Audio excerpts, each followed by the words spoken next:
Salam, kanalıma hoş geldiniz. Bu videomda sizlerle bu güzel şeker buraları hazırlayacağım. Bu dəfə fərqli bir içliklə hazırlayacağım. Hazırlayıb dadını da sizlerle bölüşmək istədim. 350 qram fıstıqdır. Öncə qovurdum, sonra blenderdən xırdaladım. Üzərinə 2 stəkan şeker tozu, 1 paçka vanil, zövqə uyğun 1 çay qaşığı da hil əlavə edə bilərsiniz. Belə xırdaladım, hamısını bir qaba əlavə etdim və qarışdırıram. Rəngi gördüyünüz kimi çox gözəl ağappaqdır, eynən fındıq kimi görsənir. Qarışdırıb kənara qoyuram, sonra isə xəmiri yoğurmağa başlayıram. Xəmir üçün 1 kiloqram undur, üzərinə 1 yemək qaşığı şəkər tozu, yarım çay qaşığı duz, 4də 1 çay qaşığı quru maya da əlavə edib qarışdırıram.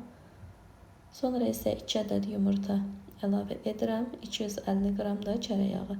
Kərə yağı ya çox yumşaq əlavə edin, ya da ki, məndə çox yumşaq olmadığı üçün yarı ərinmiş əlavə etdim.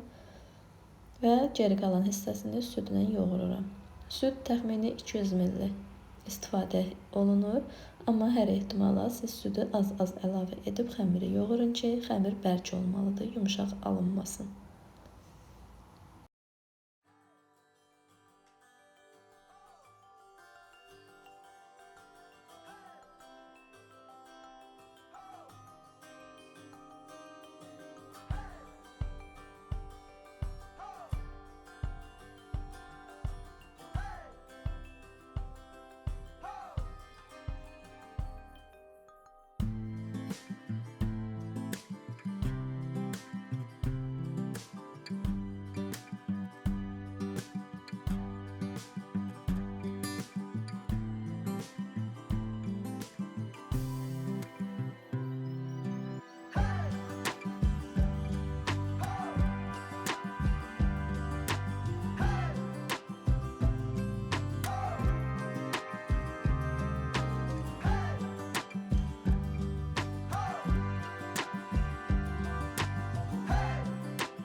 Və beləcə bu bərklikdə xəmir alınır. Sonra isə xəmiri 4-5 dəqiqə gözlədirəm. Ondan sonra gündələməyə keçirəm. Ölçü ilə də edə bilərsiniz, göz qərarı da edə bilərsiniz. Mən ölçü ilə etdim. Təxmini 42-44 qram arasında gündələr etdim. 50 ədəd də şəkər bura alındı.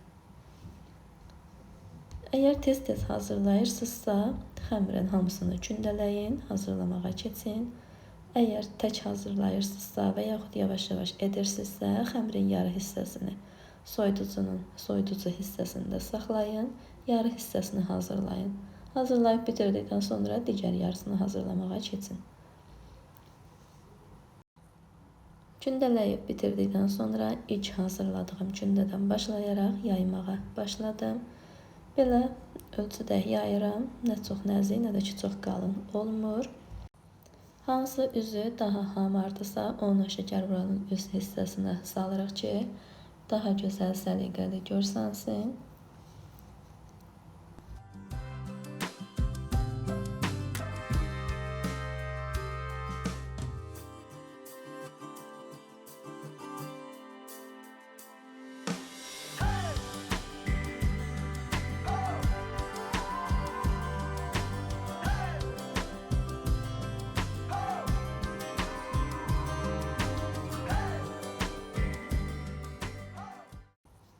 Təxmini 10 ədəd belə yaydıqdan sonra içini qoymağa başlayıram. İçlikdə 1 çay qaşığı yarım, 2 çay qaşığına yaxın belə bu qədər də təxmini yerləşdirirəm. İçi də qayət normal dolu olur, boş olmur. Sonra isə qıraq hissələrini belə bağlayıram.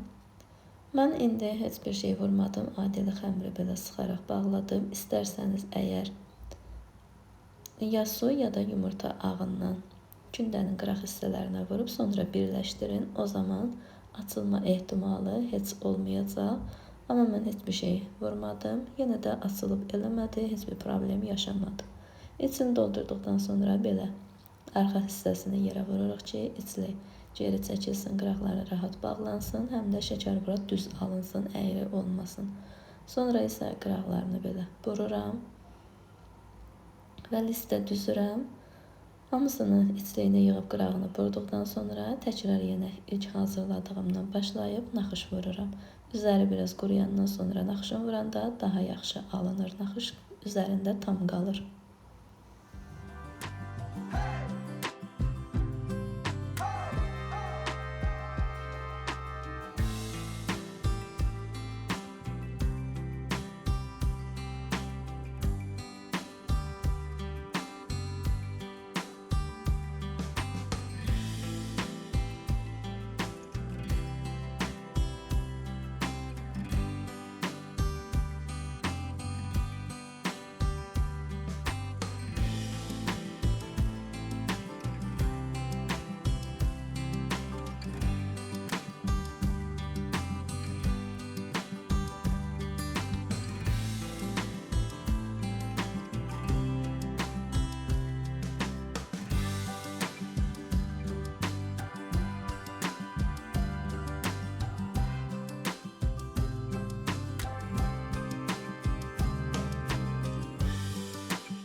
Naxış vurduğum hissəni çəkməmişəm. Kanalımda əlavə fərqli üsullarla da şəkərbura reseptləri var. Keçid edib baxa bilərsiniz. Onlarda naxışın necə vurulduğunu, fərqli formalarda vurduğumu paylaşmışam. O videolardan baxa bilərsiniz.